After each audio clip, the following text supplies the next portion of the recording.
Tak ni.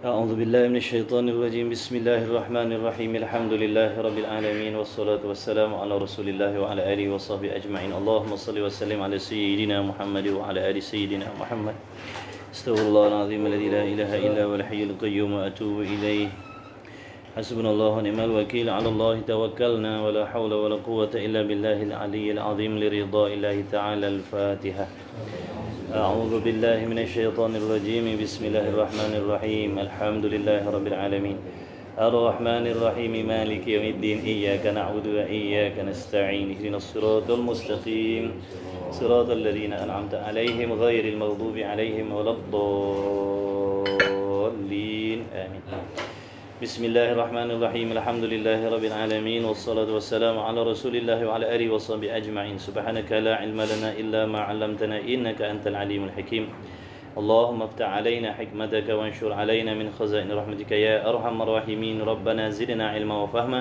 يا كاشف المشكلات اكشف الحجب عن وجوه هذه المعاني حتى نطلع على خفيات هذه المسائل واحفظنا من الخطأ والضلال فأنت موفق كل أمر وأنت علام الغيوب برحمتك يا أرحم الراحمين وهب لنا يا وهاب علما وحكمة ولرزق يا رزاق كلنا مسهلا بالخير يا فتاح وافتح لنا بالهدى بالعلم كلنا يا عليم فضلا اللهم علمنا ما جهلنا وذكرنا ما نسينا اللهم اجعل أعمالنا خالصة لوجهك الكريم وصلى الله على سيدنا محمد وعلى آله وصحبه وبارك وسلم الحمد لله رب العالمين أما بعد السلام عليكم ورحمة الله وبركاته Misbah Munir dah. Misbah Munir muka surat apa yang saya bawa Jawi. Tajuk mana bang tengok? 97 yang wajib baik, insya-Allah alhamdulillah ala kulli halin segala taufik bagi Allah Subhanahu wa taala yang memberikan Allah Subhanahu wa taala yang memberikan kepada kita nikmat taufik. Pada malam ni insya-Allah kita mulakan balik kuliah kita yang dah 3 bulan 3 bulan tertunggak kerana beri laluan kepada Ramadan, Syawal dan nak masuk Raja Haji. Alhamdulillah kita masih lagi direzekikan oleh Allah Subhanahu Wa Taala, diharapkan sahabat-sahabat semua sihat walafiat.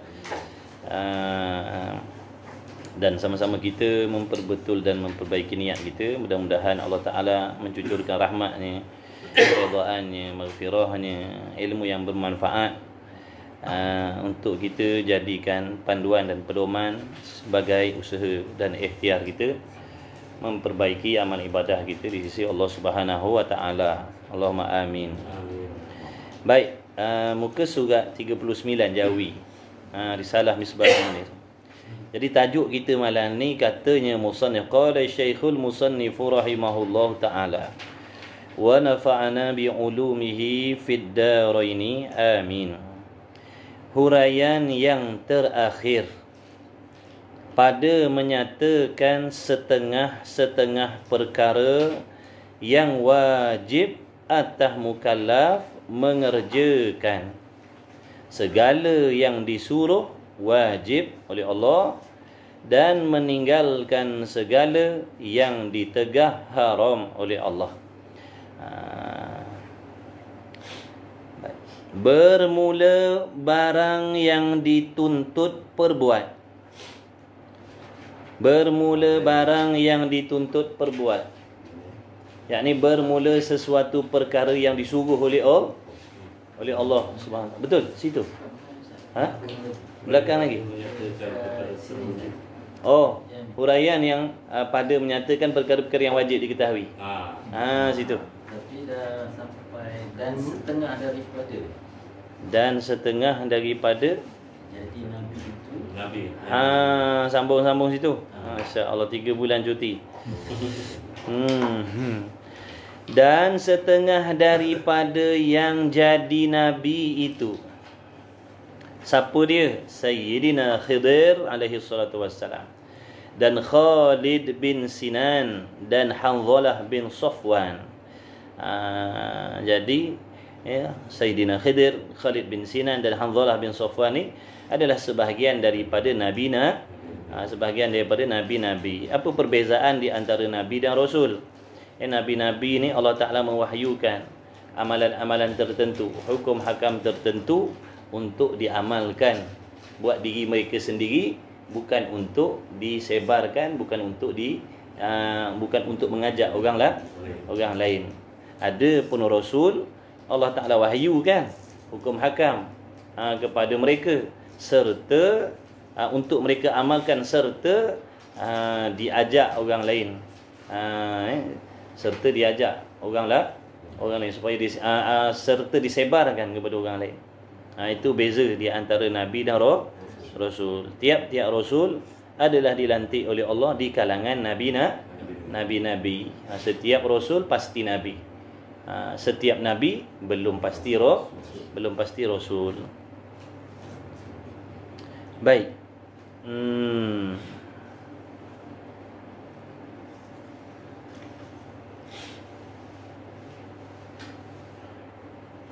Dan semuanya yang tersebut itu, mana yang tersebut itu?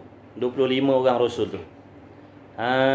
Yang tersebut 25 orang Rasul. Dan semuanya yang tersebut itu, apabila disebutkan akan akan mana-mana 25 orang Rasul, nescaya ia mukallaf, tahu dan mengaku ia mukallaf di dalam hatinya dengan sungguh jadi Nabi.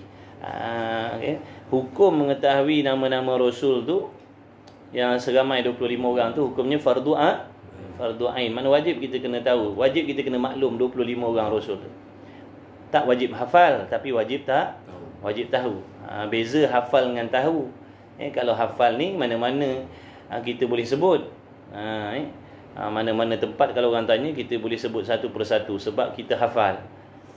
Tapi kalau sekadar tahu, tak menghafal, kalau kita dengar nama tu Zulkifli, kita tahu dia Rasul. Tapi kalau orang suruh sebut siapa lagi, kita tak boleh sebut sebab kita tak hafal. Kemudian orang kata lagi Ibrahim, Rasul. Syuaib, Rasul. Siapa lagi? Tak tahu sebut. Sebab kita tak hafal. Mengetahui itu wajib, menghafal tu sunat. Kalau hafal lagi baik. 25 orang Rasul tu kena tahu nama dia. Fardu ain, makna wajib atas tiap-tiap laki-laki dan perempuan. Dan tidak wajib atas mukallaf menghafaz akan dia. Tak wajib hafal nama 25 orang Rasul. Tak wajib hafal, tetapi walaupun dikata tak wajib hafal, tetapi jika ia mukallaf,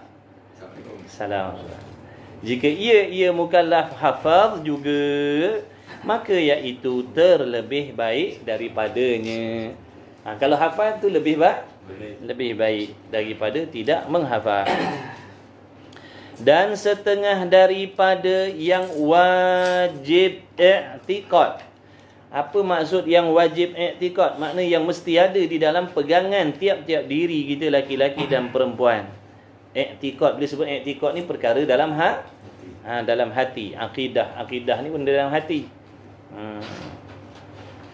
Jadi, dan setengah daripada yang wajib i'tiqad.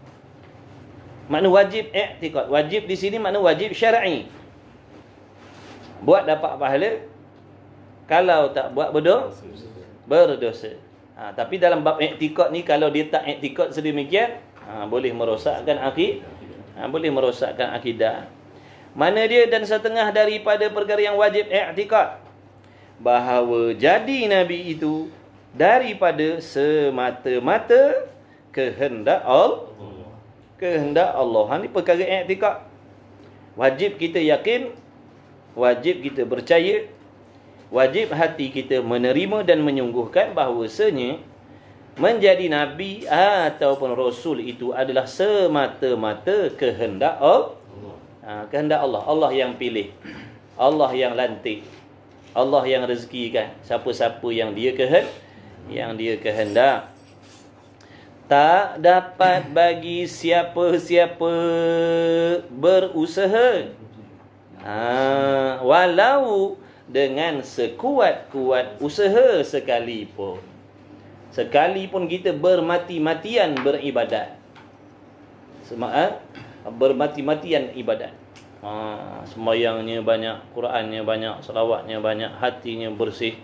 Qiyamul lail tiap-tiap malam, daripada malam sampai daripada isyak sampai ke subuh.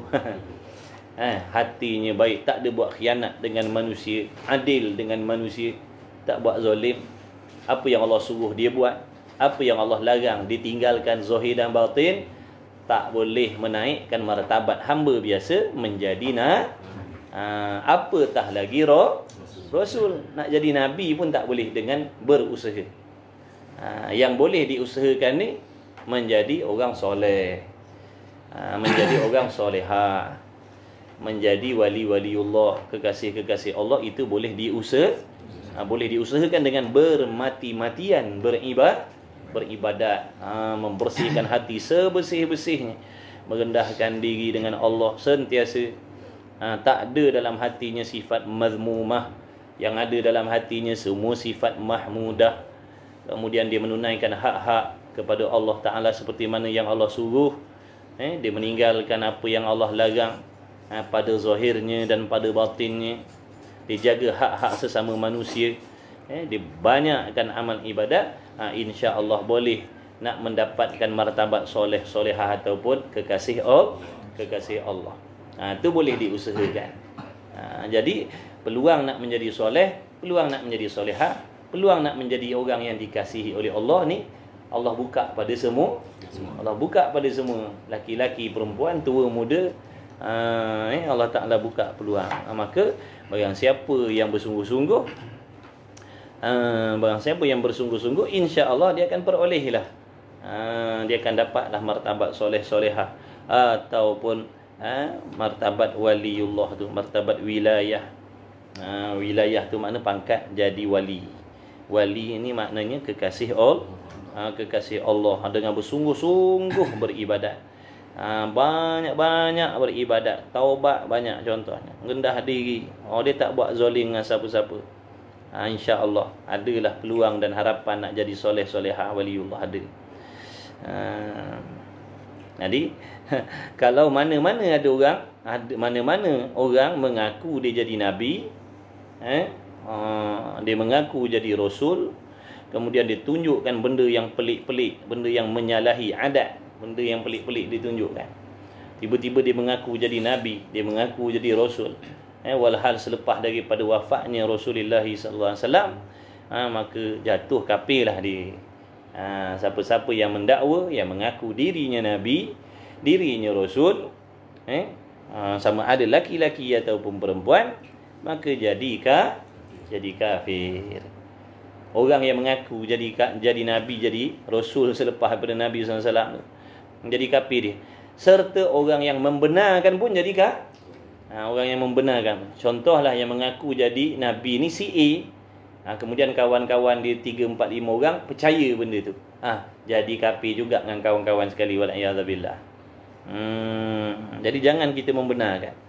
Jangan kita membenarkan. Kalau ada orang akhir zaman ni di kalangan kita ni mengaku, dia kata dia nabi, malam tadi dia dapat mimpi. Malam tadi dia dapat mimpi bahawasanya dia nabi. Tak boleh percaya. Tak boleh percaya dah. Tak ada dah nabi, tak ada dah rasul selepas daripada wafatnya Nabi SAW. Nampak? Ini asas ni tuan-tuan. Ini semuanya ini asas akidah ni. Kalau tak tahu benda ni, tu yang dia boleh terima. Rasul Melayu lah, inilah itu, dia boleh percaya benda tu. Padahal dalam kitab akidah Fardhu Ain dah sebut dah, tak ada dah nabi, tak ada dah rasul selepas daripada Nabi sallallahu alaihi wasallam. Andai kata usia umur dunia ni dipanjangkan 1,000,000 tahun pun, takkan ada pun dibangkitkan nabi dan rasul lagi dah. Penutupnya Nabi Muhammad sallallahu alaihi wasallam. Dan wajib i'tiqad pula bahawa kesudahan, yakni penutup jadi nabi itu ialah nabi kita Muhammad sallallahu alaihi wasallam. Sungguh ke nabi kita tu penutup nabi rasul? Sungguh. Jadi jangan ragu-ragu. Ni i'tiqad. I'tiqad tak boleh ragu-ragu. Dalam bab akidah tak boleh ragu-ragu, dalam bab akidah tak boleh syak, dalam bab akidah tak boleh berat hati, berat sangka yang dinamakan zon. Tak boleh. Adapun kalau dalam bab syariat, dalam bab fiqh, dalam bab ibadat tu boleh juga ada tempat-tempat zon pun dikira pakai juga. Sebagai contoh, orang kata dah masuk waktu subuh belum? Kita tengok, rasa-rasa dah masuk dah subuh. Maknanya zon lah tu. Kita tengok cahaya ke, tengok cahaya fajar ke, tengok bulan ke, kita kata rasa-rasa dah masuk subuh dah ni. Tak apa. Tak rosak akidah. Orang kata dah masuk zuhur belum? Rasa-rasa dah masuk kot zuhur. Tak rosak akidah. Tapi kalau kata rasa-rasa Allah tu ada kot, maka rosaklah akidah. Dia kata rasa-rasa Allah tu ada kot, rasa-rasa Allah tu tahu kot, habislah rosak akidah. Faham tak? Jadi tak sama dalam bab i'tikad, dalam bab akidah, dalam bab ibadat lain.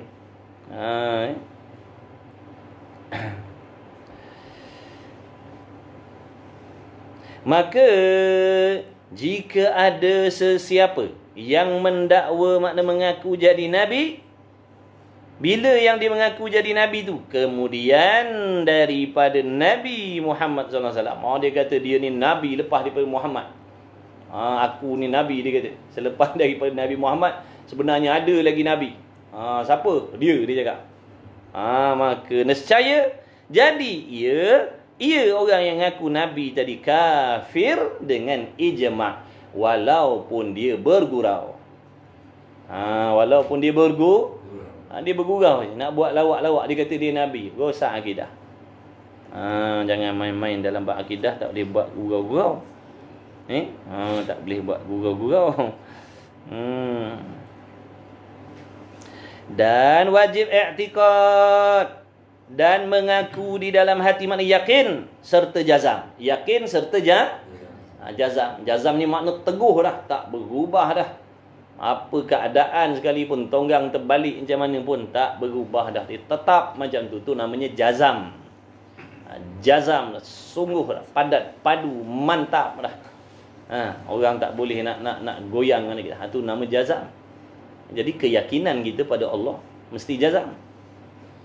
Keyakinan kita pada Allah mesti jazam. Sebagai contoh, kita percaya yang Allah memberi rezeki, makna kena jazam sungguh.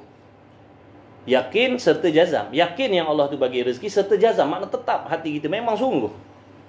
Sama ada waktu tu kita dibala dengan miskin ke, dibala dengan susah ke, dibala dengan fakir ke, dibala dengan apa ke, tetap kita yakin Allah yang memberi rezeki. Itu nama jazam. Sama ada doa kita dikabulkan ataupun doa kita tak dikabulkan, tetap kita yakin serta jazam Allah memberi rezeki. Tetap kita yakin Allah tu ada. Walaupun doa kita satu pun tak pernah dikabulkan oleh Allah, tetap kita yakin Allah tu ada. Kalau contoh yang tak jazam, sebagai contoh yang tak jazam, sebagai contoh, di doa tak dapat rezeki, tak dapat apa yang dia nak. Tiba-tiba timbul dalam hatinya, syak, ya ke Tuhan tu ada. Itu maknanya dia tak jazam. Betul ke Tuhan tu mendengar? Betul ke Tuhan tu mengetahui? Betul ke Tuhan tu yang memberi rezeki? Ni dah doa banyak kali ni tak dapat-dapat pun. Doa banyak ni tak dapat pun. Mula dia ragu-ragu, jadi dah taraddud dah. Berbelah bagi dah hatinya. Taraddud ni makna berbelah bagi dah. Hatinya dah tak sekuat dulu lah. Dulu yakin sungguh Allah lah yang memberi rezeki, Allah lah yang mengkabulkan doa. Tiba-tiba Allah uji dia, Allah tak bagi apa yang dia minta. Dia dah mula ragu-ragu. Wal'iyadzubillah. Jadi jangan ada doa kita dikabul oleh Allah ataupun tak dikabulkan oleh Allah atas dunia ni, tetap kita yakin Allah lah yang memberi rezeki. Tetap kita yakin sungguh-sungguh Allah Ta'ala tu memang benar-benar ada. Tetap kita yakin dia Maha Pemurah, Maha Pengasih, Maha Penyayang, walaupun Allah tak pernah pun bagi benda yang seronok pada kita. Tetap pegangan kita begitu. Itu namanya jazam. Jadi nak jazam, nak yakin ni semuanya dengan ilmu. Dengan ilmu. Dia tak boleh tiru-tiru. Kena ilmu, kena belajar. Sebab tu kena belajar. Belajar, tambah ilmu, tambah kefahaman. Belajar lagi. Daripada ilmu itulah yang akan mengubah maknanya kematangan kita dalam akidah, kematangan kita dalam ibadat dan sebagainya. Dengan sebab ilmu dah. Sebab tu tak boleh tidak. Mesti kena belajar. Susah macam mana pun kena belajar. Terpaksa pergi jauh-jauh. Kalau sebab dekat-dekat ni tak ada majlis ilmu, terpaksa pergi jauh. Mesti kena pergi ke mana-mana. Tak ada masa siang, terpaksa korbankan malam untuk menuntut ilmu. Mesti. Tak boleh kata Allah maafkan kita sebab siangnya kita tak ada masa nak menuntut ilmu, lepas maghrib kita tak sempat nak balik kerja, jadi kita tak menuntut ilmu, dimaafkan. Tidak dimaafkan sama sekali. Kita yang kena adjust kita punya waktu. Bukan tunggu waktu untuk kita pergi cari ilmu. Tak, kita nak kena siapkan waktu. Bagi contoh macam makna kelas yang kita buat ni. Kalau kita tak tetapkan waktunya macam ni, jawabnya memanglah tak dapat nak belajar. Kalau nak nanti masa kosong baru kita nak belajar, jawabnya memang takkan ada lah masa kosong tu. Kita yang wajib mengkosongkan masa untuk ilmu. Baru boleh. Kena buat jadual. Wajib buat jadual menuntut ilmu. Wajib buat. Makna kalau tak buat berdosa. Kalau tak buat berdosa. Wajib buat waktu jadual menuntut ilmu. Sebab kalau tak buat jadual, kita tak akan dapat belajar sampai bila-bila. Maka hukum buat jadual tu wajib. Kalau tak buat dosa. Lebih-lebih lagi ilmu fardu ain. Ilmu fardu ain ni ilmu yang nak membuat amal kita sah. Amal kita jadi betul dan diterima oleh Allah. Ni ilmu fardu ain, fiqh, tauhid, tasawuf, tajwid. Ni kalau tak belajar 4 ilmu ni, amal tak sah. Walaupun beramal. Walaupun kita beramal, tak sah, Allah tak terima ibadat itu. Ibaratnya ilmu yang 4 ni, fiqh, tauhid, tasawuf, tajwid ni, orang panggil undang-undang dia. Undang-undang ibadat. Maknanya kalau kita tak belajar undang-undang ibadat ni, maknanya kita akan buat ibadat dalam keadaan salah. Bila salah, Allah tak terima. Bila salah, Allah tak terima. Jadi syarat nak Allah terima ibadat, mesti buat dengan betul. Bukan syarat nak Allah Ta'ala terima ibadat kita asalkan buat. Bukan asalkan buat Allah terima. Dah. Buat tadi mesti ikut perintah Allah. Mesti ikut perintah Allah. Allah suruh semayang macam mana? Ikhlas. Akidahnya betul.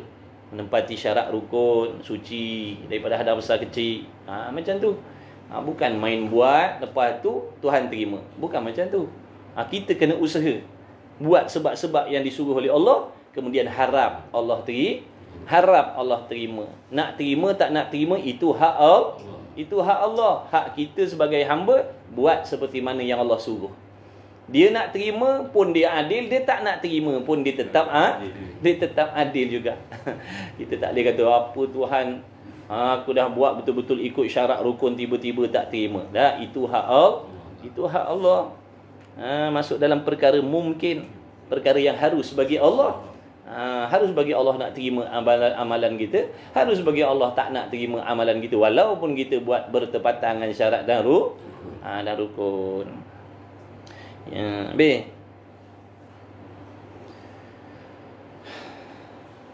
Minum sikit. Milu, Masya Allah. Minum lah, mana boleh saya seorang minum.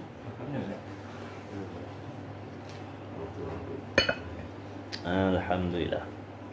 Segar cik mata sikit.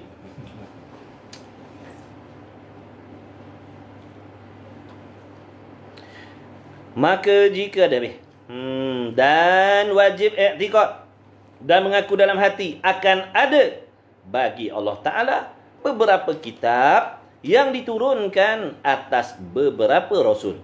Wajib kita i'tiqad, wajib percaya Allah ada menurunkan kitab-kitab yang tertentu kepada rasul-rasul yang tertentu.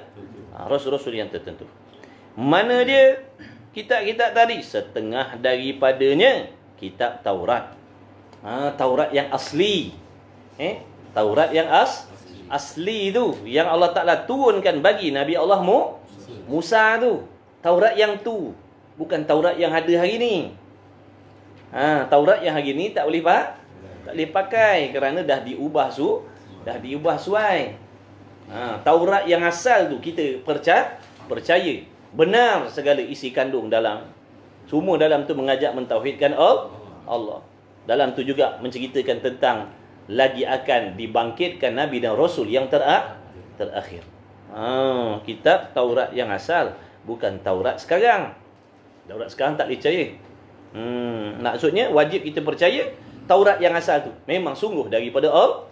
Memang sungguh daripada Allah kepada Nabi Allah Musa alaihi salatu wasalam.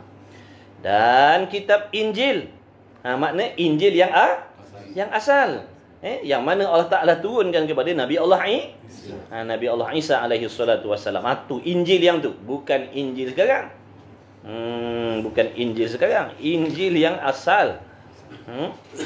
Ada lagi ke? Ada lagi ke Injil yang asal, Taurat yang asal? Kalau ada pun entah mana duduk. Kalau ada pun entah mana duduk, kena sorok kan. Tak?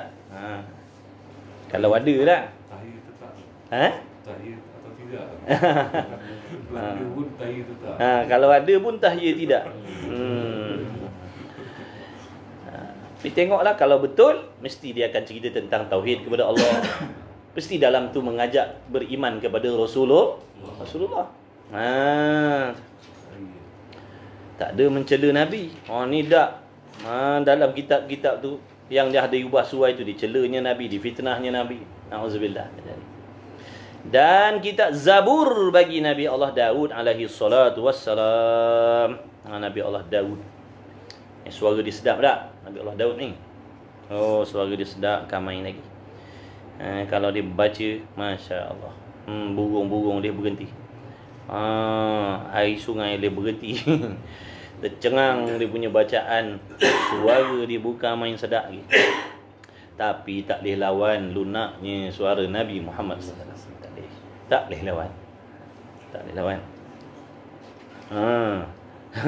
Suara Nabi Muhammad SAW tak boleh lawan. Kalau Nabi SAW membacakan Quran tu, tak boleh lawan. Besok dalam syurga Allah Ta'ala akan memerintahkan Rasul-Rasul yang diturunkan kitab-kitab ni membaca kitab-kitab masing-masing. Semua baca dengan bacaan yang dah Nabi Rasul baca. Dengan suara yang sedap, dengan lagu yang sedap. Sampai-sampai Nabi Allah Daud baca. Baca dengan suara, berapa jenis suara dia baca.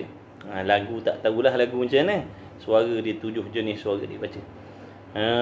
Jadi penduduk dalam syurga yang dengar suara Nabi Allah Daud ni tak tahu nak cakap macam mana lah. Tak tahu nak sifat macam mana punya sedap ni. Tak pernah dengar suara macam tu punya lazat, punya nikmat. Bila Allah Ta'ala perintahkan Nabi SAW baca Quran, hilang suara Nabi Allah Daud. Bila Allah suruh Nabi Muhammad SAW baca Quran, hilang lazat.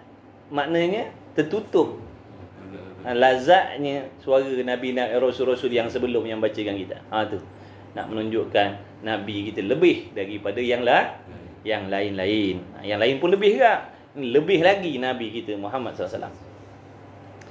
Dan yang akhir sekali Quran bagi Nabi kita Muhammad sallallahu alaihi wa alihi wasallam. Apa maksud percaya dengan kitab-kitab ni? Adakah semata-mata percaya kitab tu daripada Allah diturunkan pada Rasul? Adakah semata-mata kita percaya Quran tu daripada Allah diwahyukan kepada Nabi Muhammad SAW dengan perantaraan malaikat Jibril? Adakah semata-mata macam tu yang dinamakan beriman dengan kitab? Bukan. Bukan semata-mata percaya Quran tu daripada Allah. Percaya juga isi kandungnya. Terima isi kandungnya. Yakin isi kandungnya. Setuju isi kandungnya, baru dinamakan beriman dengan Quran. Kalau semata-mata kita percaya je Quran tu daripada Allah kepada Muhammad sallallahu alaihi wasallam, serta hati mempertikaikan hukum hakam yang ada di dalam Quran tidak termasuk di dalam kata orang yang beriman dengan Al-Qur'an. Hati-hati. Terbaik dah tu dalam Quran tu, semua terbaik. Tak ada dah. Tak ada dah yang lebih sempurna ataupun yang setaraf. Tak ada yang lebih sempurna, tak ada yang setaraf dengan Quran. Kehebatannya, kesuciannya, lengkapnya, maha sucinya, adilnya, tepatnya, masya-Allah. Tak ada yang setaraf, tak ada. Apatah lagi yang melebihi daripada Quran. Tak ada yang melebihi daripada Quran. Tak ada. Sebab Al-Quran tu kalamullah. Kalam yang maha sempurna. Tak ada dah yang lain boleh sama pun tak ada. Apatah lagi lebih, sama pun tak ada. Maka ada tak hukum hakam dan undang-undang yang setaraf dengan Quran? Ada tak hukum hakam atas dunia ni yang direka cipta oleh manusia tadi setaraf dengan hukum yang Allah Ta'ala suruh dalam Quran? Tak ada yang setaraf, apatah lagi melebihi daripada Quran. Tak ada. Sebab tu kita orang mukmin tak percaya kepada hukum selain daripada yang Allah beri. Kita tak percaya. Walaupun orang kata bagus, walaupun orang kata baik hukum ni, hukum yang dibuat oleh manusia ni baik, tak baik. Hukum tu zalim. Sebab Allah tak suruh buat macam tu. Bila kita buat benda yang Allah tak suruh, namanya zalim lah. Adil ni makna ikut apa yang Allah suruh. Ikut Allah, apa yang Allah suruh itulah adil. Maknanya meletakkan sesuatu kena pada tempat. Allah suruh begini, kita buat begini. Makna adil lah tu. Buat, makna meletakkan sesuatu kena pada tempat. Itu namanya adil. Tiba-tiba Allah suruh begini. Allah suruh kerat tangan orang mencuri. Tiba-tiba kita denda 2,000. Zalim undang-undang tu. Faham tak tu? Jangan kita kata adil pula. Tak adil, makna kalau tak buat seperti mana yang Allah suruh, zalim. Zalim. Jangan kata adil pula. Tak ada yang adil melainkan hukum hakam Allah je. Kemudian kata musannif, dan wajib i'tiqad dan mengaku di dalam hati bahawa ada bagi Allah Ta'ala beberapa banyak malaikat ni makhluk yang dijadikan oleh Allah. Iaitu malaikat ni satu makhluk. Apa erti makhluk? Sesuatu yang diciptakan oleh Allah Ta'ala, yang dipelihara akan dia dipelihara di sini, dijaga oleh Allah. Malaikat ni Allah jaga dia daripada mengerja maksiat dan kedosaan. Yang nama malaikat ni, dia tak ada buat dosa, tak ada buat maksiat, semata-mata taat kepada Allah. Hebat tak? Hebat. Tapi hamba yang taat kepada Allah lebih hebat dari malaikat lagi. Sehebat-hebat malaikat tu, hebat lagi manusia yang taat kepada Allah. Sebab apa?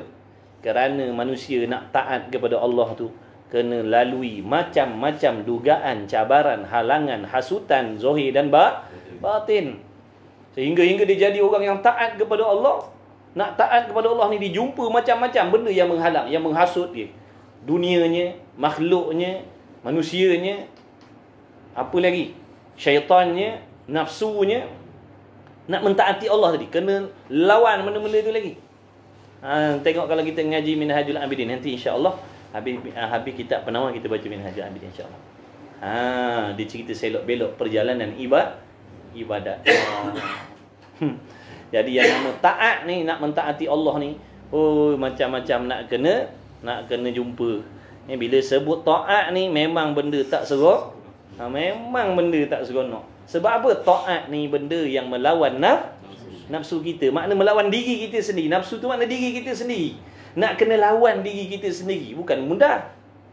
Kalau lawan dengan orang kita boleh, 10 datang, 10 kita ketis.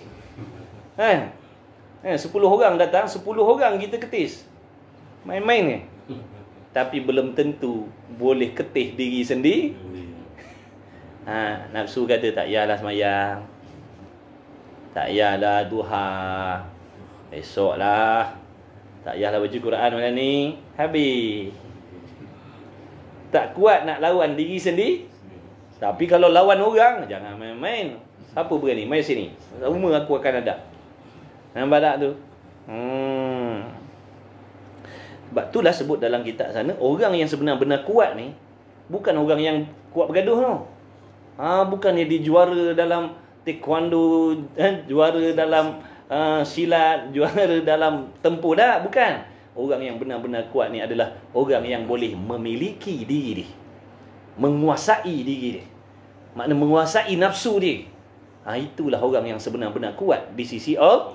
Walaupun tubuh badanku kering je, tapi dia tak tunduk dengan nafsu dia, ni orang kuat sisi Allah. Kalau setakat sadar, tak kuat lagi. Sisi Allah tak kira tu. Sisi Allah ni dia tak kira sadar aku kering, dia tak kira tu. Yang kuat sisi Allah ni orang yang boleh melawan hawa nafsu dia. Nafsu dia tak nak mengaji, dia lawan pergi mengaji. Nafsu dia tak nak semayang, dia lawan semayang. Nafsu dia tak nak tutup aurat, dia lawan tutup aurat. Nafsu dia apa lagi? Nafsu dia mengajak dia ngumpat, dia tak nak ikut, dia tak nak ngumpat. Nafsu ajak dia dendam, dia tak nak dendam. Dia kuat, dia lawan. Tu orang kuat. Dia boleh kawal, dia boleh lawan nafsu diri dia sendiri. Dia boleh lawan diri dia sendiri. Ni orang yang sebenar-benar kuat. Kalau setakat badan sedap, pandai silat, pandai apa, tapi nafsu kata tak payah semayang lah, habis. Nafsu kata tak payah mengaji lah, nafsu kata nantilah mengaji, kita pun ikut nantilah. Tak pergi-pergi ngaji, tak kuat lah tu maknanya. Tu orang kuat. Dia boleh miliki diri dia. Kalau nak marah, dia boleh tahan.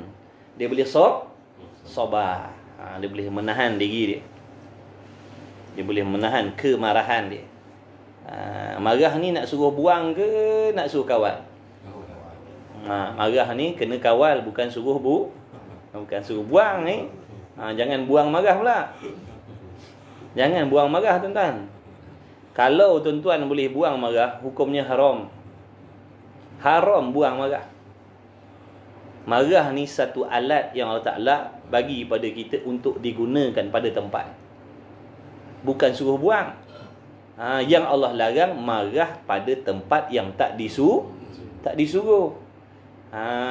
Marah pada tempat yang tak disuruh tu yang Allah larang. Tapi kalau marah di tempat yang Allah suruh, itu dipuji, dapat pahala. Isteri kita tak nak solat, kita marah dia, dapat pahala marah tu. Nampak tak tu? Nak kita tak nak tutup aurat, tak nak mengaji, kita marah dia, dapat pahala. Marah situ kena pada tempat. Yang tak boleh ni marah kerana tak tertunai kehendak nafsu kita, tak tertunai, kita marah. Tu tak kena. Alat marah ni juga alat untuk memerangi orang kafir. Alat marah ni alat untuk nak memerangi orang kafir. Kalau tak ada marah, orang kafir buat apa pun pada agama kita relax, sabar. Tak boleh lah situ. Kena marah kat situ. Jangan sabar semua tempat. Dia tak mengaji. Bila tak mengaji, tak faham. Bila tak faham, buatlah faham-faham sendiri. Dia kata apa? Kita ni kena sabar. Bini tak semayang, sabar. Tak ada nasihat, tak ada marah. Anak tak semayang, sabar.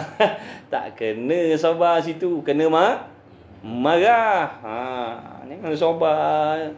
Apa pasal tak marahkan anak tak semayang? Apa pasal tak marah anak tak tutup aurat? Apa pasal tak marahkan bini tak tutup aurat? Sabarlah.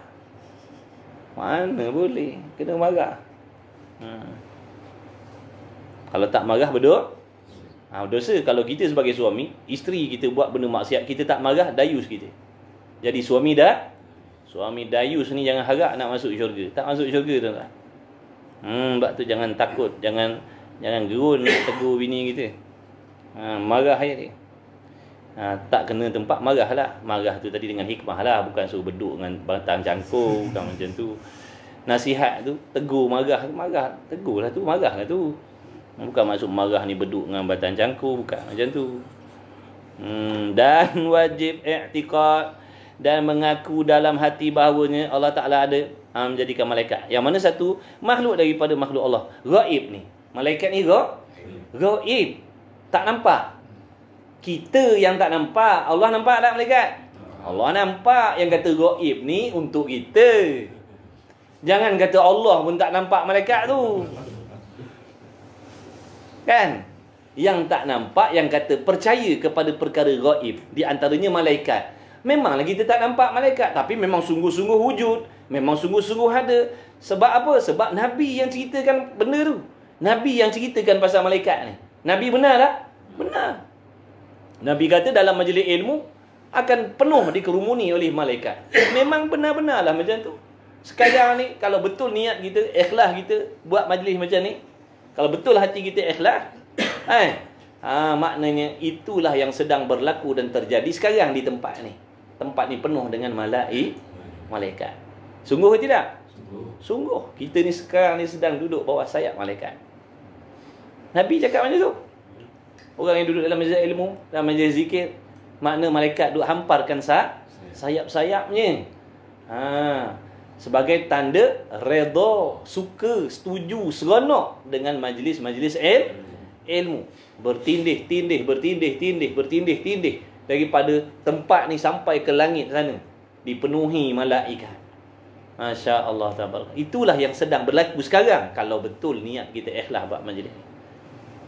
Andai kata Allah bukakan hijab yang melindungi mata kita ni daripada melihat perkara gaib, kalau Allah buka hijab ni, itulah yang kita akan tengok silap pengsan kita. Silap meninggal kita. Silap meninggal kita tengok malaikat sikit punya banyak, tak pernah tengok macam mana rupa dia. Tapi itulah yang sungguh-sungguh berlaku. Nampak tak? Memang sungguh macam tu. Duduk bawah sayap malaikat. Masya Allah. Alhamdulillah. Taufik daripada Allah. Taufik daripada Allah.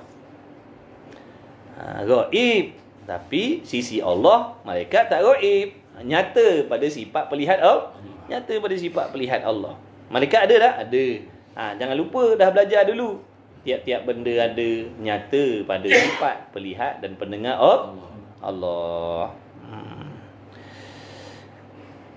Dan tidak bersifat mereka itu malaikat tidak bersifat dengan sifat-sifat manusia. Malaikat ni dia tak macam manusia. Cuma malaikat Jibril mengikut hadis-hadis Nabi SAW, apabila dia nak bertemu dengan Rasulullah SAW, dia menyerupai menyerupai manusia laki-laki. Bukan dia laki-laki, dia menyamar. Kalau bahasa kita lah, dia nyamar jadi laki-laki. Nyamar jadi laki-laki. Macam satu berita, macam satu kisah, sedang sahabat radhiyallahu ta'ala anhum duduk dengan Rasulullah SAW. Sahabat ni dia suka duduk dengan Nabi. Dia seronok duduk dengan mana Nabi pergi, mengekor je kalau bahasa kita. Dia tak boleh berenggang. Kalau boleh nak tidur sekali. Punya kasihnya, punya sayangnya dengan Rasulullah SAW. Punya khidmatnya dengan Rasulullah. Sebab apa? Banyak faedah duduk dengan Nabi. Dapat ilmu selalu, dapat doa selalu. Jadi kita ni sepatutnya tak dapat duduk sekali dengan Nabi, duduklah sekali dengan pewaris Nabi. Siapa dia? Alim ulama yang takut kepada Allah. Bukan alim ulama yang jual agama. Bukan alim ulama yang jual agama. Yang jual agama tu tak ada markah. Itu namanya ulama su, ulama yang jahat. Dia jual agama. Yang halal dia katanya haram, yang haram dia katanya halal. Demi kepentingan dunia dia sorokkan hukum hakam Allah walaupun dia alim. Ni Nabi dia membawa pahaman-pahaman yang sesat, lagi menyesatkan orang. Ini bukan ulama yang disebutkan oleh Allah dalam Quran sana. Ulama yang disebutkan oleh Allah Ta'ala dalam Quran sana adalah orang yang takut kepada Allah. Orang yang takut kepada Allah, dia ada ilmu, dia takut kepada Allah. Itulah ulama. Makna kalau menyorokkan, menyembunyikan, memutarbelitkan hukum hakam Allah, itu bukan namanya takut kepada Itu bukan takut kepada Allah. Makna tak ada sifat tu. Ulama yang sebenarnya dia takut kepada Allah. Makna dia taat lah. Dia tak ubah hukum hakam Allah. Dia berani kerana benar. Itulah ulama. Dan dia tak ada kepentingan dalam menyampaikan agama. Dia tak ada kepentingan diri dia. Itulah ulama. Jadi kita ni kena duduk selalu selalu seronok, suka, cinta, kasih dengan golongan ulama ni. Kerana mereka pewaris Nabi. Ni tak jumpa ulama cabut lari kita terabuk. Artis datang kerumun gitu. YB datang kerumun gitu. Betul? Pakak-pakak salam. Ulama datang buat tak tahu je gitu. Sebab apa? Kita tak tahu nak menilai. Kita ni suka menilai benda yang bangsa harga, yang boleh dilihat atas mata, atas dunia. Atas dunia kita tak tahu nak menilai benda yang berharga di sisi Allah. Sebab kita nampak kebendaan. Hati kita ni, mata kita ni dah dipenuhi dengan kemuliaan yang bangsa dunia. Mata ni tak boleh tengok tuan-tuan kemuliaan yang bangsa akhirat. Mata ni tak boleh tengok. Nak melihat kemuliaan, kehebatan, kelebihan, maknanya sesuatu yang bangsa akhirat, bukan guna mata ni. Dia kena guna mata ni. Kena guna kebersihan mata hati dia. Sebab tu Allah jadikan kita dua mata zahir dan mata batin. Mata zahir untuk melihat dunia, mata batin untuk melihat akhirat. Kalau mata batin kita ni kotor dengan dosa, hitam legang dengan dosa, kaburlah pandangan dia. Jadi bila kabur, tak nampaklah akhirat, tak nampaklah kemuliaan akhirat, tak nampaklah benda-benda yang mulia di sisi Allah. Tak boleh. Sebab sini dia dah buta dah, dia tak nampak dah. Dia tak boleh buat nampak. Samalah macam mata ni. Kalau mata ni kabur, mata ni gabun, mata ni buta, orang tu kaya, orang tu hebat, orang tu berpangkat, kita tak nampak. Sebab mata ni buta. Bila mata ni buta, tak nampak kehebatan yang bangsa dunia, ada tak timbul keinginan nak kehebatan dunia? Ada tak timbul keinginan? Tak timbul sebab tak nampak. Yang kita jadi kadang-kadang sampai tamak haloba dengan benda-benda dunia ni, sebab mata ni dah tengok kebendaan tadi tu. Itu yang kadang-kadang kita tak fikir dah halal haram, kita fikir asalkan dapat. Sebab apa? Mata ni dah tengok. Begitulah juga mata ni. Kalau mata ni tak nampak kemuliaan akhirat, sebab tu kita tak ada keinginan nak pergi ke situ. Kita buat selamba, buat tak tahu, buat tak kisah je. Sebab mata ni tak nampak. Ibarat macam mata ni tadilah. Tak ada terfikir nak cari, tak ada terfikir nak bersungguh, tak ada terfikir nak berusaha, tak ada terfikir nak bermati-matian nak cari dunia. Sebab mata ni buta, tak nampak. Tapi yang nampak, jangan main-main. Sampai tak ada masa dia. Sampai dia kata tak cukup Allah bagi 24 jam ni. Tak cukup kaya dengan 24 jam ni. Patutnya Tuhan bagi 30 jam ke, baru boleh harta banyak dapat. Sampai macam tu sekali. Sebab mata ni dah nampak kemuliaan dunia. Jadi kalau mata hati kita nampak kemuliaan akhirat, dia akan menarik tuan empunya diri bersungguh mencari benda-benda yang mulia di sisi Allah. Dia tak kira penat, dia tak kira letih, dia tak kira sakit, dia tak kira jauh, dia tak kira apa pun. Dia korban sanggup sebab nampak kemuliaan akhirat. Itu kembalilah kepada kebersihan hati kita masing-masing. Sebab itulah kita disuruh banyak taubat. Jaga pemakanan, jaga pergaulan, jaga pandangan, jaga pendengaran, jaga lidah. Sebab ni semua penyumbang kebersihan hati kita. Dengan melihat benda yang haram, mengotorkan hati. Dengar benda-benda sia-sia dan haram, mengotorkan hati. Cakap benda-benda yang haram, kotorkan hati. Jadi makin lama, makin kotor, makin gelap, makin buta lah mata hati kita. Bila dah buta, tak nampak lah. Tak adalah rasa nakkan akhirat tu. Sebab buta. Tapi bila dia bertaubat, Allah bersihkan hati dia daripada yang hitam legam kerah tadi.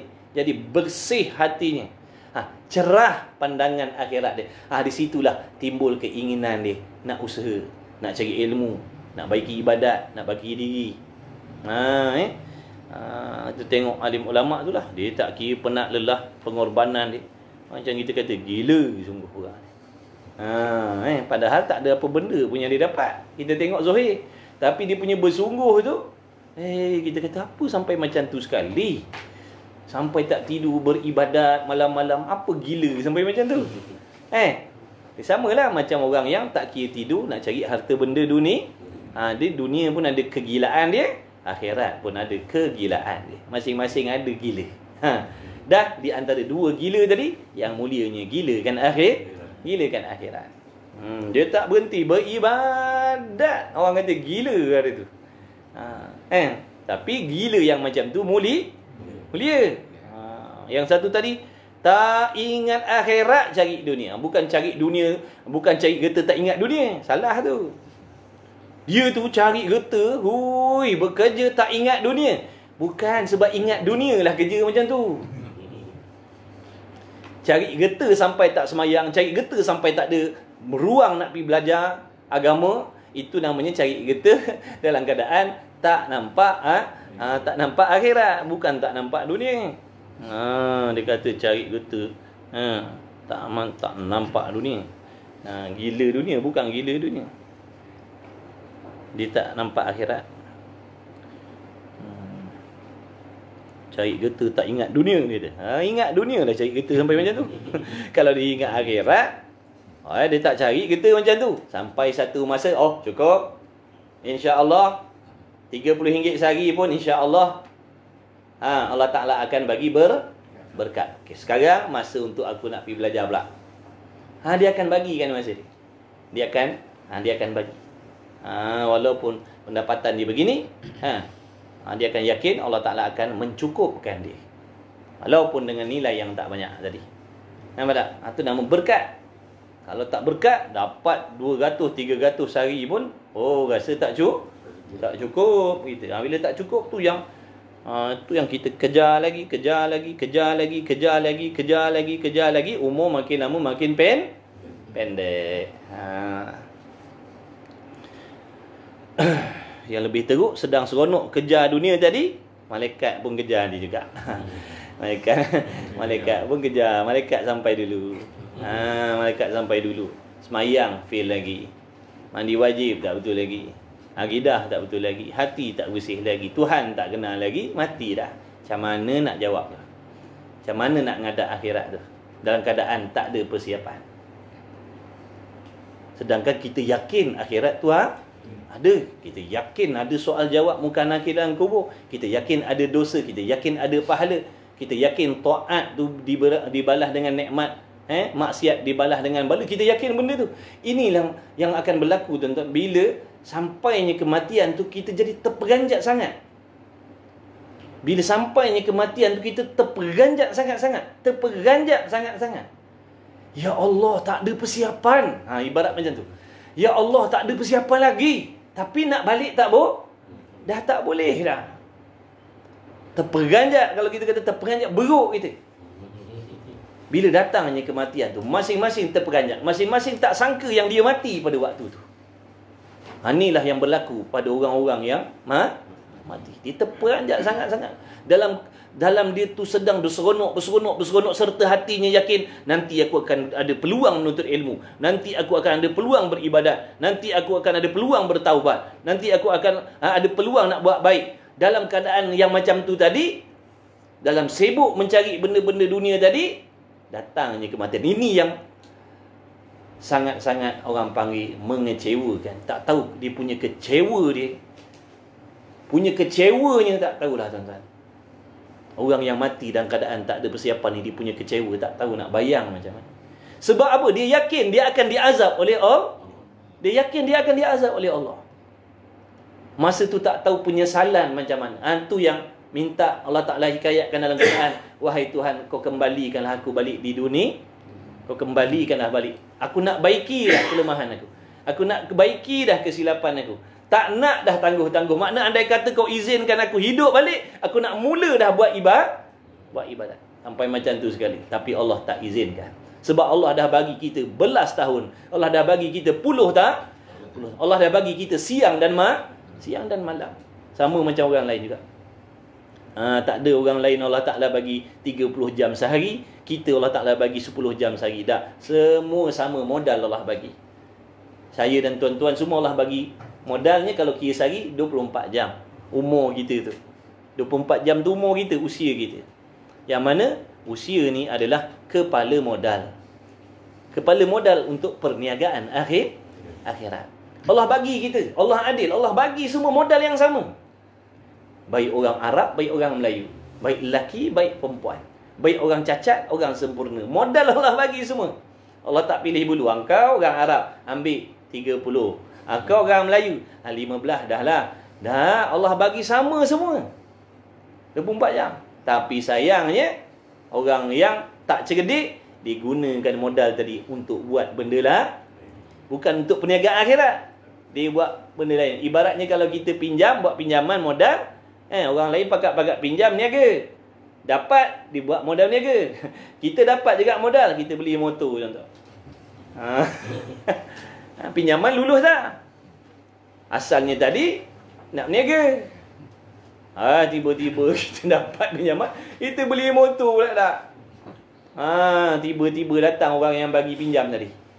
Mana yang kata pinjam modal nak niaga? Mana perniagaan? Tak ada. Motor dia. Orang lain, ada kedai ni, ada perusahaan ni, tak apalah, luluh lah. Tak adalah dia marahnya. Sebab pinjam modal tadi, dia jujur. Ni dah. Itulah ibaratnya. Allah bagi kita umur, tapi kita salah gunakan umur kita. Bukan salah Allah. Allah bagi kita modal. Kita yang tak pandai berniaga. Sebab tu nanti kita tak akan dapat untungnya di hari kiamat. Sebab modal tadi kita dah belanjakan kot lain. Umur kita tu dah belanja kot lain. Sibuk dengan benda-benda benda-benda yang melekakan, melalaikan, melupakan Allah. Jadi kena bagi-bagilah modal tu. Setakat yang ada ni modal. Baki tak tahu tinggal berapa. Siapa tahu modal dia tinggal berapa? Siapa tahu modal dia tinggal berapa? Tak ada siapa tahu. Dia silap malam ni habis lah. Jangan kata malam ni. Kejap-kejap lagi pun kejap-kejap lagi pun boleh habis modal tu. Maka berhati-hati dengan sifat yang dinamakan al-amalu. Panjang angan-angan. Berasa hidup lama. Berasa banyak peluang. Berasa banyak kesempat. Jangan. Rasa-rasa tu adalah datang daripada nafsu dan syaitan. Dihiaskan hati kita. Kau panjang umur lagi. Kau panjang umur lagi. Kau panjang umur lagi. Kau sihat lagi. Dihiaskan hati kita macam tu. Lalu kita pun jadi aman. Kita pun jadi tenang. Tak ada nak bergaduh cari akhirat. Tak ada nak bergaduh. Makna bergaduh ni makna tak ada nak bersungguh-sungguh nak cepat. Sebab tadi tu, bisikan tadi tu, sihat lagi. Nanti ada peluang, jangan risau, nanti ada peluang lagi. Dia bisikkan kita macam tu. Kita pun aman, kita pun aman, relax. Tu yang menyebabkan kita jadi bertangguh tu. Tu yang kita jadi bertangguh, nantilah. Sebab ni tadi tu, sifat al-amal, panjang angan-angan. Berasa hidup lah. Berasa hidup lama. Tak tahu punya menyesal lah waktu mati tu. Terkedu tak tahu nak cakap macam mana. Nak menangis sampai pecah biji mata kita pun tak ada dah faedah. Tak ada dah faedah. Mati dah. Nanti roh tengok jasad dia terbujur dah. Roh kita ni esok tengok jasad dah berganti. Roh ni bila keluar esok dia tengok jasad. Dia tengok apa yang orang pelakukan atas jasad dia. Macam tu dah. Sebut dalam kitab sana Jauhar Mauhub. Cerita pasal roh. Di antaranya waktu orang mati, macam mana kelakuan roh tu. Waktu nak cabut keluar, waktu dia dah keluar, duk perhati, tengok anak-anak, tengok saudara mara yang datang hari kematian tu. Tengok kelakuan anak bini buat apa. Tengok kelakuan kawan-kawan semua. Punya sedihnya, punya menyesalnya pada waktu tu. Tapi dah tak boleh nak dikembalikan lagi dah. Habis tempoh. Sebab Allah dah sangat-sangat berlemah lembut dengan kita. Allah sangat-sangat berlemah lembut dengan kita. Malam ni tidur, besok dibangkitkan lagi dengan tujuan kita beribadah.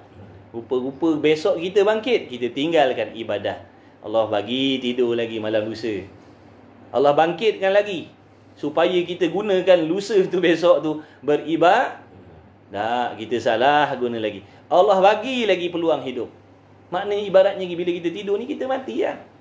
Bila kita tidur, adakah kita yakin kita akan bangun besok? Tak yakin. Tapi celik-celik dengar orang azan subuh hidup lagi. Apa tujuan tu? Yang Allah bagi tu supaya kita bertaubat daripada dosa-dosa dan memperbaiki ibadat. Allah banyak bagi kita peluang. Bukan sekali. Kiralah kalau umur kita 40, dah berapa juta hari Tuhan bagi tu. Kan? Berapa juta hari Tuhan bagi tu. Bukan sehari. Berjuta hari Tuhan bagi kita. Nabi suruh ingat mati tak? Jadi bila cerita pasal mati tu adalah rasa macam nak buat persiapan. Biarlah tak buat pun, tapi ada rasa adalah rasa sikit-sikit. Daripada tak ada rasa langsung. Sebab tu Nabi suruh banyakkan mengingati mati. Kerana bila mati ni disebut pada orang yang berdosa, insya-Allah membawa dia kepada bertaubat kepada Allah. Contohlah kita nak tidur kita nak tidur malam ni. Kalau betul lah malam ni malam terakhir kita tidur, Allah nak tarik nyawa kita malam ni, adakah kita tak nak ampun maafkan anak bini kita? Berasa tak nak maafkan anak bini kita? Kalau andai katalah sebelum tidur kan malaikat bagi tahu, malam ni last. Malam ni last. Makna tak jadi tidur dah. Kalau dia bagi tahu macam tu, tak bagi tidur kita. Okey, tak jadi tidur dan kita akan berusaha buat kita akan maafkan anak bini kita. Kita akan halal berhalal dengan orang lah, sebab kita tak nak susah kat sana besok. Betul? Ni yang kita tak nak tidur bawa dendam, tidur bawa dengki, tidur bawa sangka jahat. Sebab apa? Sebab dia yakin besok dia bangun lagi. Sebab dia yakin besok dia bangun. Itu yang bawa dengki sekali tidur, sangka jahat bawa sekali tidur. Kalau ada buat salah dengan mak bapak, tak nak minta maaf, bawa kali dalam tidur. Dahaka pada suami, bawa dalam tidur. Sebab apa? Dia yakin besok dia hidup. Tapi kalau malam tu dia yakin, dia tak yakin yang dia hidup besok, dia ingat mati, boleh jadi malam ni, insya-Allah akan menggerakkan diri dia nak minta maaf, menggerakkan diri dia nak memaafkan orang lain dan sebagainya. Tu hikmah sebut mati. Ingat mati, malam ni tidur. Jangan malam ni lah. Jangan-jangan malam ni lah akan membawa kita nak bertaubat dosa-dosa yang kita buat hari ni dan yang lalu. Anda kata benarlah mati malam ni. Kalau aku tak taubat, beratlah aku besok. Beratlah aku. Jadi akan membawa kepada dia bertaubat kepada Allah. Taubat kepada Allah. Kemudian katanya musannif, malaikat ni dia tak buat maksiat dan kedosaan, dan tidak bersifat mereka itu dengan sifat-sifat manusia. Dan mereka itu malaikat sangat banyak. Sangat banyak malaikat ni, bukan 2 3. Banyak sangat. Tiada diketahui kan bilangan mereka itu malaikat yang sangat banyak tadi, melainkan makna yang tahu Allah Ta'ala juga. Allah je yang tahu. Sebab apa Allah Ta'ala sahaja yang tahu? Kerana Allah yang ciptakan dia. Kerana Allah yang ciptakan dia. Allah tahu tak ada berapa butir pasir atas alam ni? Tahu. Sebab apa? Dia yang buat. Dia yang buat tiap-tiap butir pasir tu, Allah yang buat. Ini tilik pada bumi, tuan-tuan. Tu kalau tilik pada makhluk yang nama bulan, yang nama bintang, yang nama planet-planet lain tu, sebelum dia jadi besar tu, dia terdiri pada benda yang seni-seni, betul? Atom-atom, molekul-molekul contoh kita katakan, benda zarah-zarah. Dah kalau dalam bumi ni, nak membentuk bumi ni, ada berapa banyak zarah agaknya. Zarah-zarah ni makna benda halus sangat, yang bercantum, yang bergabung nak membentuk bumi. Ada berapa banyak agak-agak? Allah tahu tak bilangan ni? Allah tahu satu persatu. Allah tahu satu persatu. Maha sempurnanya ilmu Allah. Kalau dah macam tu punya hebat ilmunya, kita kata dia tak tahu benda akan datang.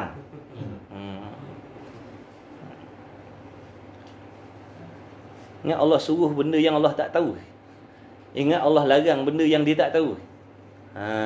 Apa sahaja yang Allah kehendak, apa yang Allah perintah, apa yang Allah larang, semuanya dalam keadaan dia maha mengetahui baik atau buruk benda tu. Dan malaikat ni dia tak ada laki-laki, tak ada perempuan. Apa hukumnya kalau kata malaikat tu laki-laki?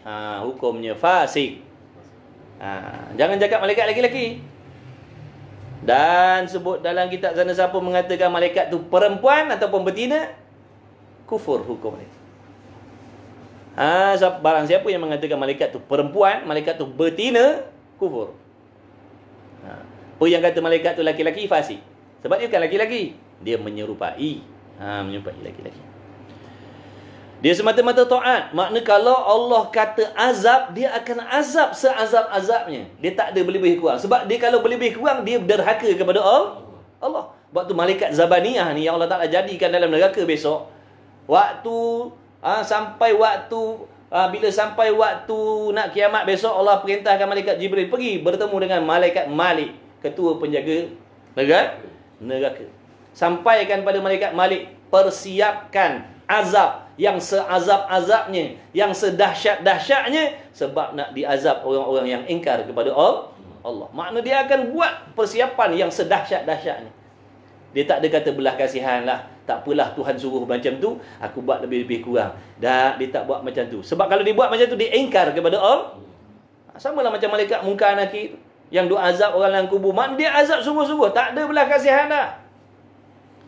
Kalau kita ni jahat-jahat pun adalah juga belah kasihan. Ada sampai satu tahap dah lah. Betul? Sampai satu tahap dah lah, cukup lah.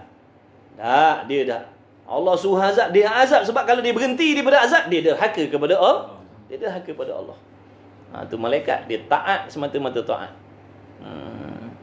Kalau Allah Ta'ala suruh bagi nikmat, perintah juga. Malaikat Jibril, Allah Ta'ala perintah juga bertemu dengan malaikat Ridwan, persiapkan syurga dengan sehebat-hebat ni, sebab nak menyambut tetamu-tetamu Allah di kalangan orang mukmin, wali-wali Allah, kekasih-kekasih Allah nak masuk dalam syurga. Siapkan sehebat-hebatnya, lalu dia akan buat syurga tu, hias syurga tu sehebat-hebat, sedahsyat-dahsyatnya, sebab nak menyambut orang-orang yang taat kepada Allah. Malaikat.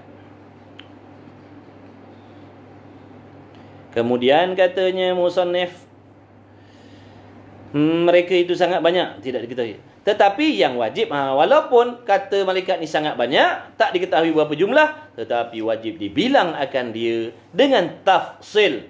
Makna wajib, sebagai wajib fardu ain atas diri kita laki-laki dan perempuan, mengetahui jumlah bilangan malaikat secara tafsil, makna satu persatu, iaitu sebanyak 10. 10 ni tak boleh tidak, mesti kena tahu. Bukan kena hafal, kena tahu 10 tu. Siapa dia 10? Apa nama dia? Apa nama dia malaikat tu 10? Iaitu Jibril, ataupun Jibril. Tugas dia bawa wahyu pada Nabi Rasul. Itu di antaralah tugas, banyak lagi tugas lain. Dan malaikat Israfil, Mikail. Ada orang nama Jibril tak? Ada orang nama Jibril. Mikail, tugasan dia apa? Menguruskan kemakmuran muka bumi, rezeki, hujan, perjalanan angin. Itu di antara tugas malaikat Mikail. Israfil lagi akan bertugas mana? Meniup sangkakala. Tiup surunai sangkakala tu. Bila dia tiup, habis berlipat, habislah hancur lebu langit bumi, habis mati belaka. Tiup kali yang kedua, hidup semula di alam yang lain, iaitu alam akhirat. Malaikat Israfil. Ada orang nama Israfil? Ada? Setakat ni belum pernah dengar lagi orang letak nama cucu dia Israfil. Nenek dia pun takut tak? Kemudian malaikat Izrail. Ni yang kita kalau boleh tak nak jumpa ni. Dia bukan main geram dengan kita ni. Malaikat Izrail ni bukan main geram dengan kita ni. Dia perhati je kita hari-hari. Dia perhati kita buat maksiat. Malaikat-malaikat ni pun benci bila kita buat maksiat. Malaikat benci. Bukan kata malaikat, semua ni makhluk Allah ni, semua makhluk ni benci bila kita menderhakai Allah. Pernah saya terbaca dalam satu kitab disebut apa, baju ni yang kita pakai, dia kata apa, ya Allah, sekiranya aku ni ada kuasa untuk bergerak, berlari, aku takkan sudi nak menutup tubuh orang yang tak sembahyang. Benci. Tapi apakan daya dia, tak ada kudrat iradat dia. Duk sarunglah juga dalam keadaan dia lindung tubuh badan kita daripada panas dalam keadaan dia tak redha pun dengan kita. Tu. Begitulah juga makanan-makanan yang masuk dalam mulut. Dia tak sanggup sebenarnya nak masuk dalam tubuh badan orang yang buat maksiat. Kalau boleh dia lari, tak makanlah kita jawabnya. Suap je dia lari. Sebab apa? Aku tak nak masuk dalam mulut kau ni. Kau ni orang ahli maksiat. Nampak tak tu? Bukan cakap lawak-lawak tu lah. Sungguh. Makhluk-makhluk Allah ni semua kasihkan Allah. Semua kasihkan taat kepada Allah. Cuma bila dia dah dalam bentuk batu kayu macam ni, kita anggap dia tak ada apa-apa. Sebenarnya ada kehidupan dia tu. Cara dia. Ada cara. Sebab bumi ni yang kita pijak ni, tanah-tanah ni, dia tak redha kita pijak belakang dia ni dalam keadaan menderhaka kepada Allah. Dia tak redha. Sebab tu besok bila kita masuk dalam perut dia, masa itulah dia hanyamnya kita. Dia ganyangnya kita cukup-cukup. Dulu kau duduk belakang aku, duduk menderhaka kepada Allah, takabur, sombong macam-macam. Masuk dalam perut siap. Tu yang dihimpitnya berselisih tulang rusuk gitu. Berselisih tulang rusuk. Tapi kalau duduk gali, duduk tengok, tunggu, itu tak nak nampak. Taknya nampak duduk gali, katalah ke bumi, duduk tengok. Tak payah kambur. Ataupun buat kubur daripada kaca ke. Duduk tengok, tak nampak sebab benda tu gaib. Tapi sungguh azab kubur tu ada, Nabi bagi tahu.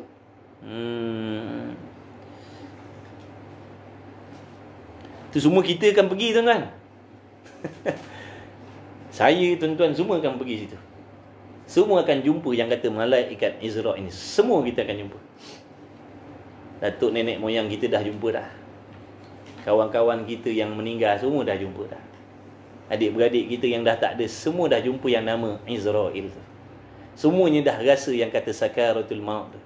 Kita tunggu masa. Kita tunggu masa. Bila-bila kita akan rasa. Pasti. Tu janji Allah. Cuma kalau orang baik, Allah layan dia dengan baik. Orang maksiat, Allah layan dia dengan sehabis-habis jahat, sehabis-habis azab. Dah kita pilih yang mana yang menguntungkan kita. Kalau kita berasa kita hidup atas dunia ni berdengki, berdendam, sangka jahat tu menguntungkan, teruskan. Kalau kita berasa kita sifat dendam, tak nak maafkan orang tu menguntungkan akhirat, teruskan. Kalau kita berasakan maknanya duduk dalam keadaan tak buat persiapan akhirat ni menguntungkan kita nanti, teruskan, tak payah buat persiapan. Tak payah duduk kalut-kalut nak semayang, tak payah kalut-kalut nak pergi cari ilmu, tak payah kalut-kalut nak tutup aurat, tak payah. Sebab kita rasa ni yang menguntungkan akhirat kita besok, teruskan. Yang bergaul bebas laki-laki perempuan tanpa sempadan, merasakan tu yang akan membahagiakan di hari kiamat, teruskan. Teruskan. Yang derhaka pada mak bapak, merasakan derhaka pada mak bapak ni besok menyebabkan dia dikasihi oleh Allah hari kiamat besok, teruskan derhaka dengan mak bapak. Isteri yang derhaka pada suami, merasa menderhaka tu tadi tu pada suami tadi menguntungkan akhirat dia, teruskan derhaka. Nanti akan jumpa dia punya balasan. Tengok untung ke rugi. Tengok untung ke rugi.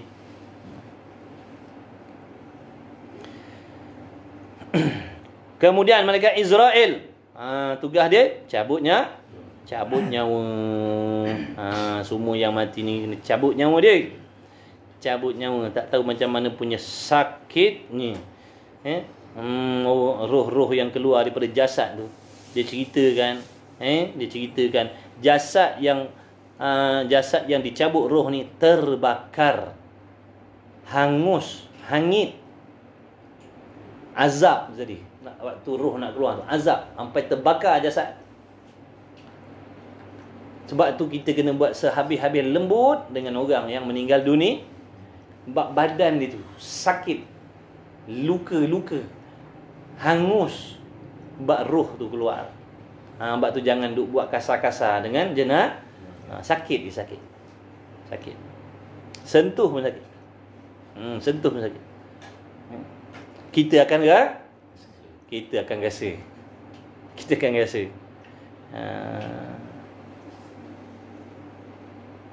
Jadi sakaratul maut, mati ni kullu nafsin dha'iqatul maut.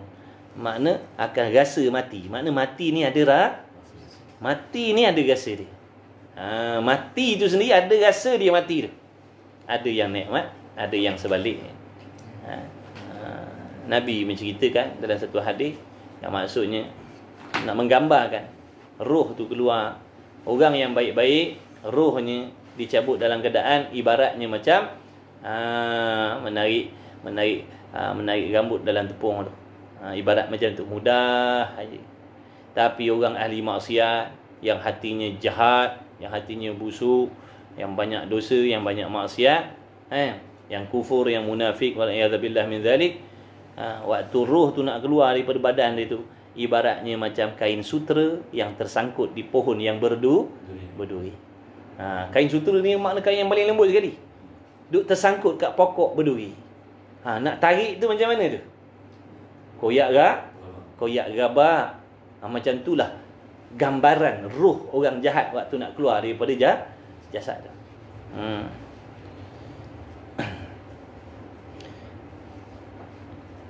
Kemudian malaikat Raqib dan Atid. Raqib Atid ni malaikat yang Allah tugaskan mencatat kebaikan dan kejahatan. Apa-apa saja yang keluar daripada mulut kita dicatat, ditulis oleh malaikat. Berdehem pun ditulis kat. Dia taat. Makna catat apa saja yang keluar daripada mulut kita. Berdehem ke, mengerang ke, ditulis semua. Dia tak ada kata, alah ini apa nak tulis mengerang-mengerang. Tak, dia tu. Dia kalau tak tulis maknanya dia derhaka. Dia derhaka. Dia taat sungguh dengan Allah. Dia tulis belaka apa yang keluar daripada mulut kita. Ngumpat. Cerita aib orang. Dia tulis. Siap. Bukti-bukti dia siap. Detail. Kemudian mungkar dan nakir. Mungkar nakir. Allah tugaskan mungkar nakir ni menyoal orang yang di alam barzah, bukan sahaja dalam kubur. Yang mati. Walaupun matinya tidak dikuburkan. Walaupun waktu mati itu disimpan dalam keranda, kemudian diikat atas pokok contohnya. Tetap akan bertemu dengan malaikat mungkar nakir. Walaupun dia mati, tubuh berkecai. Dia letupkan badan dia contoh. Dia pesan, wasiat dengan anak dia. Kata, abah kalau mati nanti, kau letupkan tubuh badan abah ni. Lepas mandi, lepas sembahyang, jangan tanam. Letupkan, biar berkecai. Sebab apa? Nanti malaikat tak jumpa. Tak. Walau berkecai macam mana pun tetap akan disoal roh kita oleh malaikat mungkar nakir. Mati dalam laut ke, mati kat mana ke, tetap akan jumpa malaikat mungkar nakir. Yang kata soal mungkar nakir dalam kubur, sebut kubur ni adatnya mati mestilah dikuburkan. Mana kebiasaan kalau mati mesti dikuburkan. Sebab tu bila sebut malaikat mungkar nakir dalam kubur, itu telik pada adat. Walau mati tak kubur pun tetap jumpa kat malaikat mungkar nakir. Dan malaikat Malik, ketua penjaga neraka. Dan malaikat Ridwan, ketua penjaga syurga. Itu 10 malaikat yang wajib kita kena tahu namanya serta tugas-tugasnya. Wallahu a'lam. Satu lagi. Satu lagi. Penawar bagi hati. Muka surat berapa Jawi.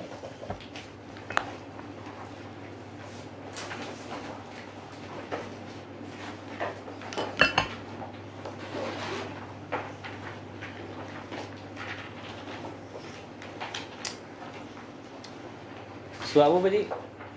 Jawi. Lah, itu. Nah, itu ni 28 kat sini. Surat 60.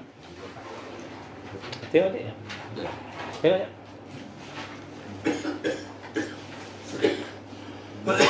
Catat video. 64. Muka surat 64. Astagfirullahaladzim. Perenggan berapa ni? Yang kedua, perenggan bawah tu. Tengahnya Kerana firman Allah Ta'ala situ. Situ. Bolehlah tuan-tuan kopi U ke apa ni. Baru masa. 161. Rumi berapa? 161. Rumi 161. Jawi 64. Kerana qala Syekhul Musannif rahimahullahu taala wa nafa'ana bi ulumi fid darini amin. Ni cerita pasal taubat tak habis lagi. Ruangan bab yang pertama pada menyatakan taubat. Tapi dah ujung-ujung sikitlah.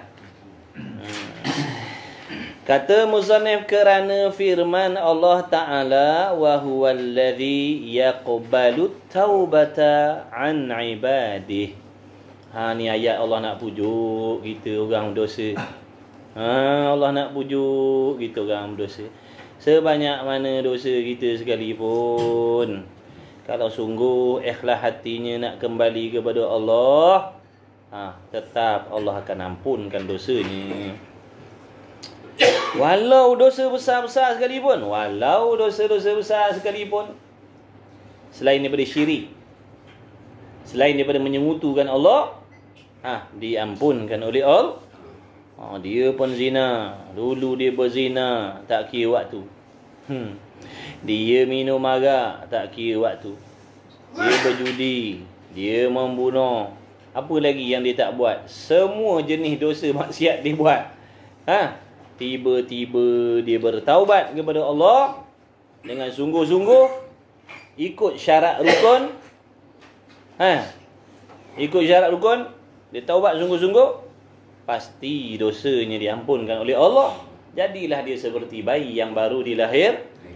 Jadilah dia seperti bayi yang baru dilahirkan. Pada pihak tak ada sebarang Bukan bila umur dia tua dia taubat, besok bangun tidur jadi baby. Bukan maksud macam tu.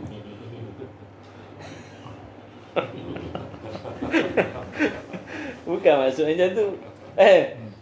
Kita umur dah macam ni, bila taubat jadi bayi yang baru dia baik sok wek mak kita kata siapa pula?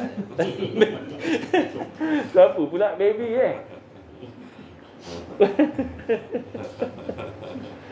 Bukan maknanya nisbah tak ada dosa. Macam budak baru lahir tu. Budak baru lahir tu, walaupun dia bayi orang kafir sekalipun, budak yang lahir daripada mak bapak yang kafir, tak ada dosa. Dia tak ada dosa selagi dia tak akil balik. Bersih tak ada. Tak ada dosa. Sebab tersebut dalam kitab Riyadhus Shalihin, kata tak silap. Kita ni dengan budak-budak pun kita kena hormat. Jangan duk buat biadab juga dengan budak-budak. Tilik kepada mana? Tilik budak ni tak ada buat dosa maksiat seperti mana yang aku buat. Macam tu. Bila tengok budak-budak, aku ni umur dah banyak, macam-macam dosa aku dah buat. Ni budak-budak umur baru sikit baru, tak ada buat maksiat macam mana yang aku buat. Macam tu. Bila tengok orang tua pula, bila tengok orang tua pula yang dah banyak umur, kita kata Masya Allah, dia dulu sujud kepada Allah, dia dulu kenal Tuhan, dia dulu beribadat, dia dulu kenal Islam, dia dulu beriman dengan daripada kita baru timbul rasa hormat. Nampak tak macam tu? Ni tak tengok orang tu, dia kutuknya orang tu. Dia tengok budak-budak, dia bulinya budak tu. Budak-budak. Tengok budak-budak, tengok budak-budak. Masya Allah, bersih. Tak ada dosa budak-budak. Aku ni banyak dosa. Tengok orang tu, Masya Allah, banyak dah ibadat dia. Tak boleh lawan dia punya semayang ni. Tak boleh lawan dia punya semayang. Dia lagi banyak semayang daripada aku lagi. Dia lagi banyak puasa daripada aku lagi. Dah dia umur dia dah lebih lagi. Dan artinya firman Allah dalam surah Syura. Dan Allah Ta'ala jua yang menerima ia Allah akan taubat daripada hamba-Nya. Allah terima taubat. Tapi taubat yang mengikut syarat dan rukun. Kalau main astagfirullah, fikirannya melayang, hatinya tak hadir, tak ada penyesalan dan tak ada pun ikut syarat-syarat yang tertentu, tidak dipanggil taubat walaupun lidahnya membaca astaghfirullahalazim. Itu hanya jadi zikir sahaja. Jadi zikir sahaja yang menggugurkan dosa-dosa kecil sahaja. Adapun dosa besar tak gugur sebab taubatnya tak cukup syarat. Dia ada beberapa syarat. Di antaranya dia bertaubat semata-mata kerana Allah suruh.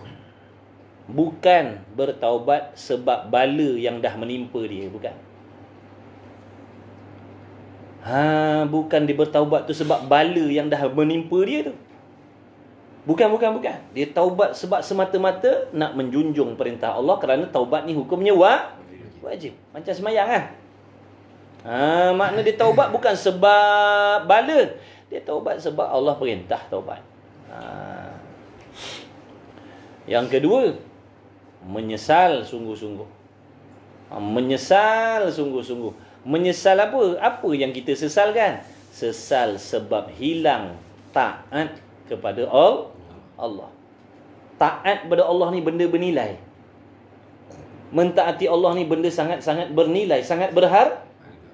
Tiba-tiba hilang taat tu daripada kita. Itu yang nak disesalkan. Biasa menyesal ni sebab hilang benda berharga, betul? Kalau RM1 hilang, ada menyesal? Tak ada menyesal kita kalau RM1 hilang. Yang menyesal kalau gelang lipan kita ke. Kita punya duit banyak juta-juta ke hilang, baru menyesal tak jaga. Jadi menyesal sebab apa? Hilang taat. Hilang taat makna menyesal sebab kita nyempang tempat lain. Dalam keadaan Allah dah letak kita tempat yang luruh, kita nyempang tempat lain. Menyesal kita. Menyesal sungguh-sungguh lah. Bukan buat-buat menyesal. Menyesal ni hati, bukan lidah. Aku menyesal ya Allah, aku menyesal. Hatinya tak ada. Tak cukup syarat. Menyesal sungguh. Macam ni nak cerita menyesal ni hati lah. Penyesalan, makna menyesal. Di antara lain syarat taubat, makna kalau tak, walaupun dia ikhlas kerana Allah, tapi hati tak menyesal, tak cukup syarat taubat. Walau dia menangis sekalipun, dia menangis, tapi hati tak menyesal pun atas perbuatan dosa dia tu, tak panggil taubat. Kemudian apa lagi syarat taubat? Azam tidak akan mengulangi dosa yang dia dah buat tu, dan azam akan mengawal diri dia daripada buat dosa-dosa yang lain.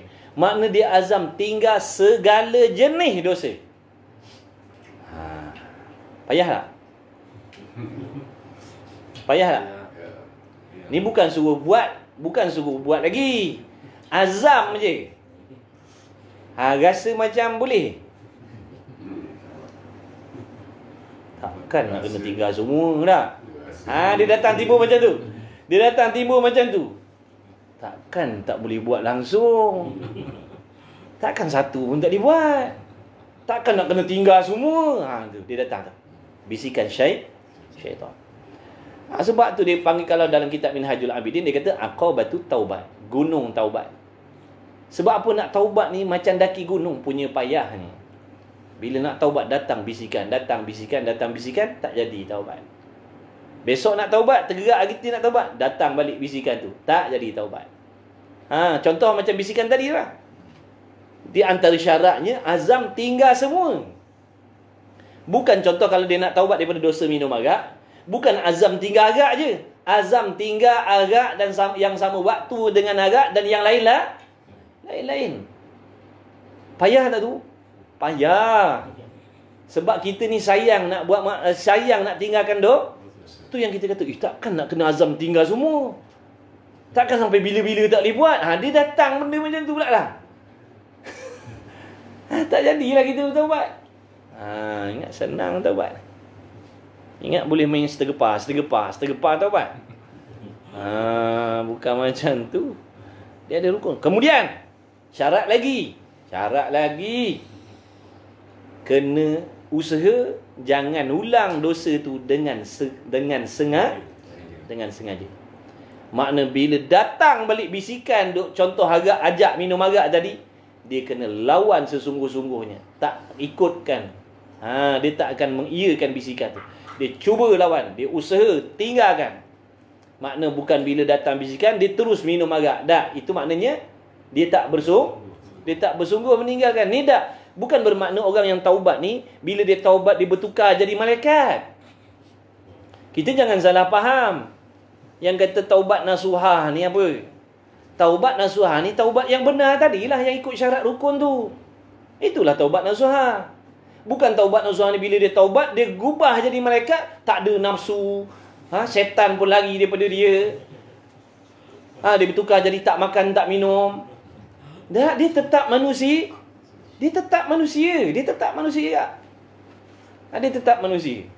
Bila dia tetap manusia, akan datang juga bisikan syaitan dan nafsu mengajak dia supaya ulang balik. Di sinilah yang dikatakan tadi, kalau dia bersungguh taubat, dia akan cuba larikan diri dia daripada mengikut apa yang dibisikkan tadi. Bisik ajak minum arak balik, dia cuba usaha ikhtiar dia larikan. Sebagai contoh, dia dah tinggalkan kawan-kawan dia minum arak dengan tujuan, tu usaha dia nak jaga dia. Macam tu. Bukan makna bila taubat nasuhah dia tukar jadi malaikat. Dah tak buat dosa dah sampai bila-bila tukar je malaikat. Bukan, dia tetap manusia juga.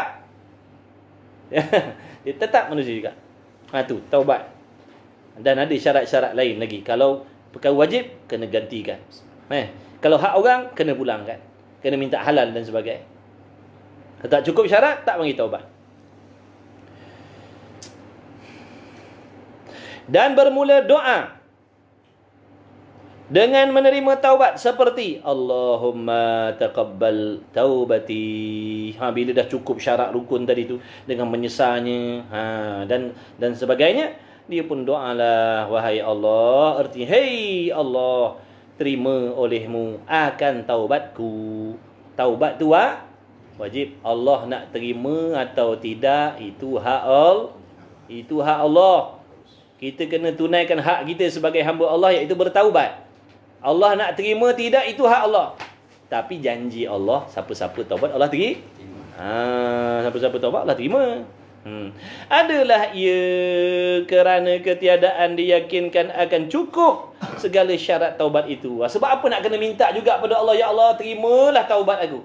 Sebab apa nak kena minta? Sebab kita pun tak yakin syarat tadi tu lengkap ataupun tidak. Takut-takut perasan aja kita.